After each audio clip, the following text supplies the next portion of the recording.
Dad, I'm 33 years old. I don't need your permission.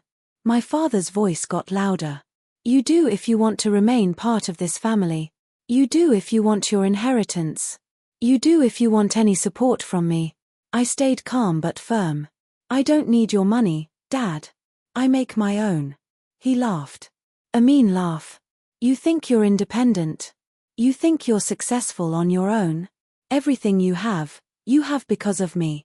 Because of the connections I gave you. The opportunities one provided. Without me, you're nothing. James put his hand on mine under the table, supportive. I looked at my father. That's not true. I built my career myself. Yes, you paid for college, and I'm grateful. But everything after that was me. My father stood up. If you marry this loser, you're done. You're out of the family. You get nothing from me. Not now, not ever. I stood up too. If that's how you feel, then I accept it. I'm marrying James. With or without your blessing. My father threw money on the table. Then you're dead to me. Don't come to family events. Don't call. Don't expect anything. You've made your choice. He walked out. My mother looked torn. She looked at me with sad eyes, then followed my father. James and I sat there in shock. I'm sorry, James said quietly. This is my fault. I squeezed his hand. No. This is my father being a controlling bully. I chose you. I choose you. He can accept it or not. Over the next few weeks, my father kept his distance. But he sent messages through my siblings. If she comes to her senses, I might forgive her. She's throwing away her family for some nobody. I ignored all of it. James and I continued planning our wedding. Then 3 months after that dinner, I was in a business meeting when that text arrived. You've embarrassed this family for the last time. I disown you. Don't contact me again. Talk to my lawyer. No explanation of what triggered it this time. Maybe he heard we set a wedding date. Maybe he was just done waiting for me to obey. It didn't matter. I texted back okay and made that call to my financial advisor. Here's what my father didn't know. 5 years ago, his construction company started failing. Bad investments. Poor management. Debts piling up. He was about to lose everything. He came to me for help. Alexandra, I need a loan. $2 million. To save the company. I'll pay you back with interest. I had the money. I'd been investing wisely since my first banking job. I gave him the loan. But I did it properly. Legal documents. Promissory notes. Everything official. Over the next 5 years, the loan grew. My father never paid back a cent. With interest, he now owed me $3.4 million. But it got better. 2 years ago, he needed more help. He was going to lose his house. The one I grew up in. Please, Alexandra. Help your mother. She'll be devastated if we lose the house. I bought the house. I put it in my name. My parents could live there rent-free. But legally, I owned it. Last year, his business needed another infusion of cash. Just $300,000. To keep things afloat. I gave it to him as a loan. Another legal document. More money he owed me. My father thought these were gifts. Or at least, he thought I'd never actually demand repayment. He thought I was still his obedient daughter who would always help Daddy. He was wrong. When I called Richard, my financial advisor, I explained everything. The house is in my name. I want my parents given 30 days notice to vacate. Legal eviction if necessary. Richard hesitated. That's your childhood home. Your mother lives there. I felt bad about Mom. But she had chosen Dad's side in everything. I know. Proceed anyway. The loans total $3.7 million with interest. File for collection. Immediately. If he can't pay, we'll seize business assets. Richard was quiet for a moment. Alexandra, this will destroy him financially. I looked at that text again. I disown you. Good, I said coldly. Within an hour, Richard had filed everything. Legal notices went out. My father received notification that he had 30 days to pay $3.7 million or face asset seizure.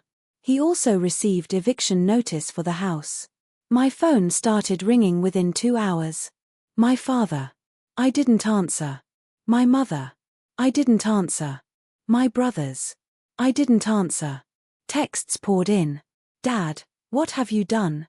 Mom, please, we'll lose everything. My brother, Alex, you need to stop this. Dad's going to have a heart attack. I responded only to my brother. Dad disowned me this morning. Told me to talk to his lawyer. So I did. My lawyer. This is what happens when you treat your daughter like property instead of a person. My brother, he was just angry. He didn't mean it. Me, he said it. He meant it. Now he lives with consequences. The next few days were chaos. My father tried everything. He called from different numbers. I blocked them all. He showed up at my office. Security escorted him out. He sent letters. I didn't open them. He had my uncle call me. Alexandra, your father is sorry. He wants to talk. Please stop this legal action. I told my uncle the truth. For 5 years, I saved him financially. I gave him millions. I bought the house so Mom wouldn't lose it. And when I chose to marry someone I love, he disowned me. He said I was dead to him. So now, I'm treating him like he treated me. Like we have no relationship. This is a business matter between a creditor and a debtor. Tell him to talk to his lawyer. The 30-day deadline approached. My father couldn't pay $3.7 million. His business didn't have it. He had no liquid assets. He tried to negotiate through lawyers, offering to pay back slowly over 10 years. My lawyer presented the offer to me. What do you want to do? I thought about it. Counter offer. He pays $1 million immediately. Then we'll discuss terms for the rest. My father couldn't even do that. So on day 31, the legal process began. The house went into foreclosure proceedings. Business assets were frozen pending collection. My father's company bank accounts were seized to pay the debt. He lost almost everything. I heard through family that he had a breakdown. Crying. Raging. Blaming me. Blaming James. Blaming everyone but himself. My mother moved in with my brother. She was devastated. Angry at me. I felt guilty about Mom, but she had enabled Dad's controlling behavior for decades. This was partially on her too. My siblings were split. One brother supported me. Dad was wrong. He did this to himself. My other brother and my sister sided with Dad. You destroyed him over a man. Family should come first. I responded, I didn't destroy him. I stopped saving him. There's a difference. 6 weeks after I filed the collection notices, my father's lawyer called mine. My client wants to meet with your client. In person. To discuss resolution. I refused at first. Then James convinced me. Maybe he's ready to actually apologize. To make this right. At least hear him out. So I agreed to one meeting. My lawyer's office. Neutral territory. My father arrived looking older. Thinner.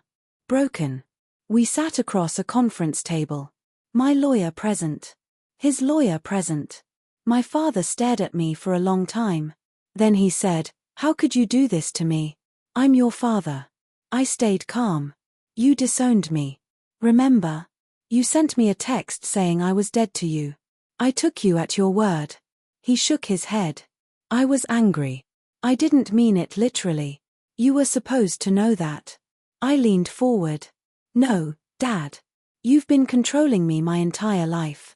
When I finally stood up for myself and chose my own life, you tried to punish me by cutting me off.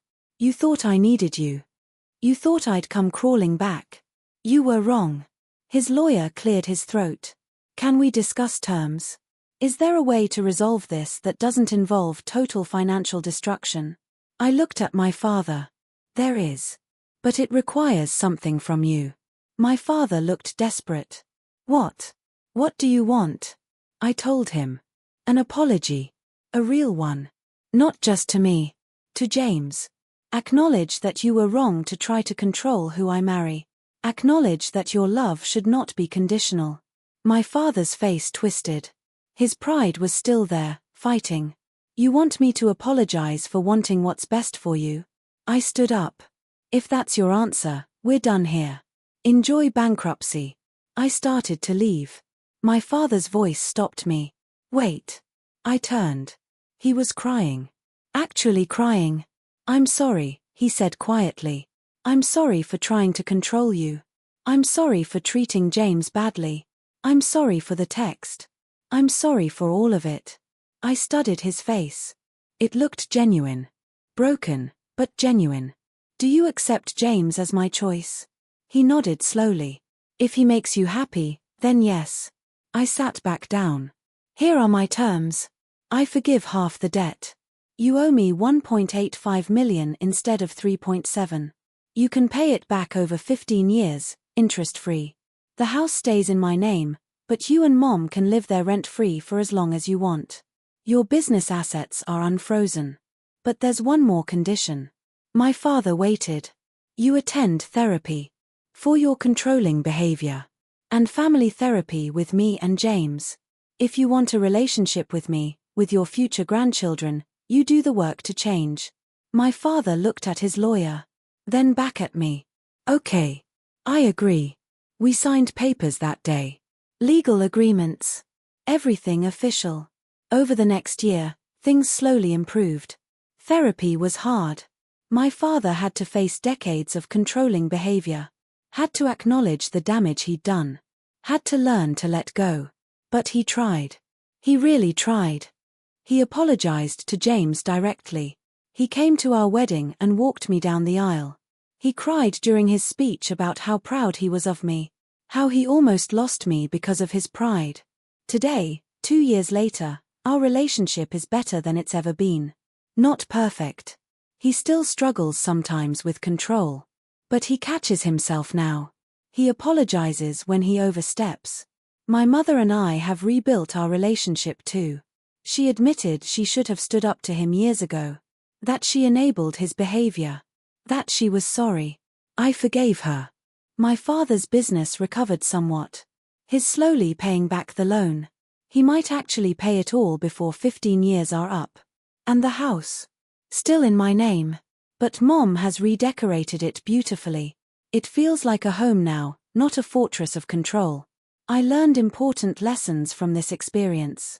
I learned that sometimes you have to let people hit rock bottom before they change. I learned that financial independence is freedom from manipulation. I learned that setting boundaries is not cruel, it's necessary. I learned that loving someone doesn't mean accepting their abuse. And I learned that sometimes, when someone tries to disown you, the best response is, okay. That one word started everything. That one word showed my father I didn't need him the way he thought I did. That one word gave me power in a situation where he thought he held all the cards. My father texted I disown you thinking it was the ultimate threat. He didn't know I'd been financially supporting him for years. He didn't know I owned his house.